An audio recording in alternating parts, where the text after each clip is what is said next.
ఎంతోమంది ఈ దినాన సజీవులుగా లేని వారు ఉన్నారు.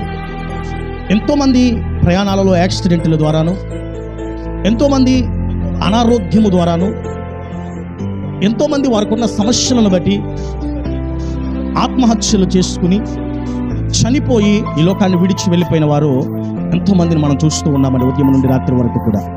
కానీ ఈరోజు మనము సజీవులుగా, ఆరోగ్యవంతులుగా, ఆయుష్వంతులుగా, బలవంతులుగా ఈ రాత్రి దేవుని మందిరములో ఇటు రీతిగా మనం గడపగలుగుతూ ఉన్నాము అని అంటే ఒక విషయం చెప్తాను. మన శక్తిని బట్టి కాదు, మన బలాన్ని బట్టి కాదు, మనం తీసుకుంటున్న పోషక సంబంధమైన ఆహార పదార్థాలను బట్టి కాదు, కానీ కేవలము దేవుని ఉచితమైన కృప మాత్రమే. గట్టిగా స్తోత్రం చెప్పండి. హల్లెలూయా. ఆయన కృపను బట్టి మాత్రమే ఈ దినాన నీవు, నేను, మన కుటుంబము సజీవముగా, ఆరోగ్యవంతునిగా ఉండి ఆయనను మనము ఘనపరచగలుగుతూ ఉన్నాము.